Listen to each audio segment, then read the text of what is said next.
کیا آپ نے کبھی غور کیا ہے کہ اللہ تعالیٰ نے نماز فجر کا وقت سورج نکلنے سے پہلے کیوں مقرر فرمایا؟ اللہ پاک کیوں چاہتے ہیں کہ تمام مسلمان فجر سے پہلے بیدار ہوں اور سورج نکلنے سے پہلے اپنے بستر چھوڑ دیں؟ جو لوگ مسلسل 1 سال تک فجر کے وقت بھی سوتے رہتے ہیں، ان کے جسم میں کون سی بڑی تبدیلی آتی ہے؟ ان سوالات کے جواب جاننے سے پہلے یہ جاننا ضروری ہے کہ ہم پر فجر کی نماز کب اور کیسے فرض ہوئی۔ 5 وقت کی نمازوں میں فجر کو کیوں شامل کیا گیا؟ پیارے دوستو، ہمارے آقا ساقہ محشر تاجدان کائنات حضرت محمد حضرت امنحان کے گھر آرام فرما رہے تھے کہ اللہ کریم کے حکم سے حضرت جبرائیل علیہ السلام تشریف لائے اور رسول اللہ کو پیغام دیا کہ اللہ نے آپ کو بلایا ہے۔ واقعہ مختصر یہ کہ آپ حضرت جبرائیل کے ساتھ آسمانوں کی طرف تشریف لے گئے۔ وہاں اپنے جنت اور دوزخ کے مناظر دیکھے اور فرشتوں کو اللہ کی عبادت کرتے ہوئے بھی دیکھا۔ پھر رسول اللہ 7ویں آسمان سے بھی آگے تشریف لے گئے جہاں اللہ تعالیٰ سے ملاقات ہوئی۔ معراج شریف کے موقع پر اللہ تعالیٰ نے رسول اللہ کو 50 نمازوں کا تحفہ عطا فرمایا۔ جب آپ یہ تحفہ لے کر واپس آ رہے تھے تو حضرت موسیٰ علیہ السلام سے ملاقات ہوئی۔ حضرت موسیٰ نے عرض کیا، اے اللہ کے نبی، اللہ سے عرض کریں کہ نمازوں کی تعداد کم فرما دیں، کیونکہ 50 نمازیں امت کے لیے مشکل ہو جائیں گی۔ حضرت موسیٰ کے کہنے پر رسول اللہ بار بار اللہ تعالیٰ سے عرض کرتے رہے، یہاں تک کہ امت محمدیہ کے لیے صرف 5 نمازیں فرض کی گئیں۔ جب رسول اللہ واپس تشریف لا رہے تھے تو حضرت موسیٰ نے پھر فرمایا، اے محمد، ان 5 نمازوں میں بھی کمی کی درخواست کر لے۔ نبی کریم نے فرمایا، اے موسیٰ، میں کئی مرتبہ اللہ سے عرض کر چکا ہوں، اب مجھے اللہ کے حضور عرض کرتے ہوئے حیا محسوس ہوتی ہے۔ اب 5 نمازیں ہی کافی ہیں۔ یوں امت محمدیہ پر 5 وقت کی نماز فرض ہوئی۔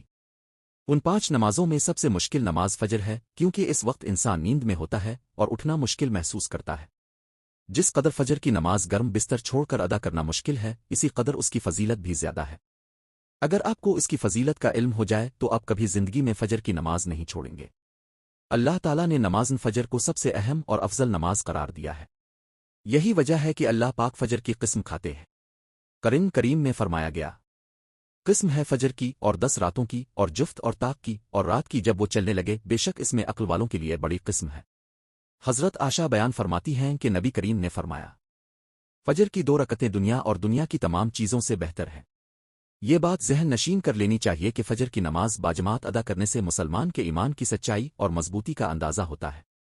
حضرت عبداللہ بن عمر فرماتے ہیں، اگر ہم کسی شخص کو فجر اور عشاء کی نماز میں نہ پاتے تو ہم اسے پکا اور سچا مسلمان نہیں سمجھتے تھے۔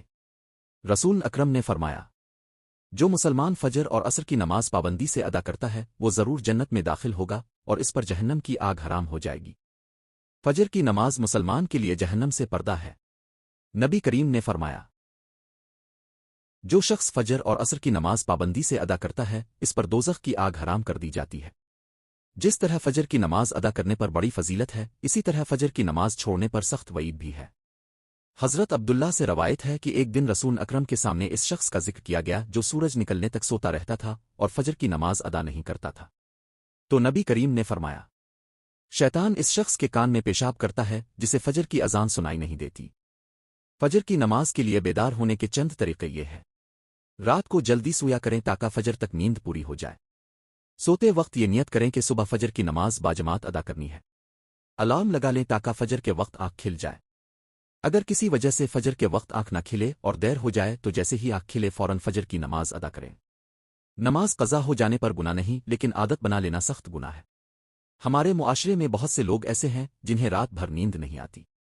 وہ دن بھر کام میں مصروف رہتے ہیں اور رات کو سونے لگتے ہیں تو نیند غائب ہو جاتی ہے۔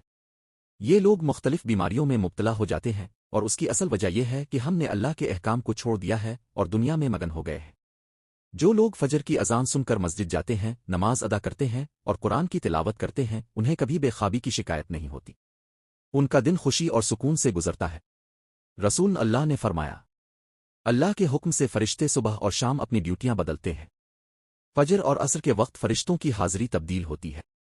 اللہ تعالیٰ فرشتوں سے پوچھتے ہیں، میرے بندے کیا کر رہے ہیں؟ فرشتے عرض کرتے ہیں، اے اللہ، ہم نے انہیں فجر کی نماز میں پایا اور عصر کی نماز میں چھوڑا۔ سائنسدان بھی کہتے ہیں کہ سورج نکلتے اور غروب ہوتے وقت سونا نقصان دہ ہے۔ فجر کے وقت آکسیجن زیادہ ہوتی ہے جو صحت کے لیے مفید ہے، جبکہ عصر کے بعد آکسیجن کم ہوتی ہے اور اس وقت سونا نقصان دہ ہے۔ اسلام میں بھی ان اوقات میں سونے سے منع کیا گیا ہے۔ آخر میں رسول اکرم نے فرمایا، اگر مسلمانوں کو فجر اور عشاء کی نماز کی فضیلت معلوم ہو جائے تو وہ ہر حال میں مسجد پہنچیں گے۔ اللہ تعالیٰ سے دعا ہے کہ وہ ہمیں نیک اعمال کرنے، برائیوں سے بچنے اور 5 وقت کی نماز باجماعت ادا کرنے کی توفیق عطا فرمائے۔ کمنٹ میں آمین ضرور لکھیں۔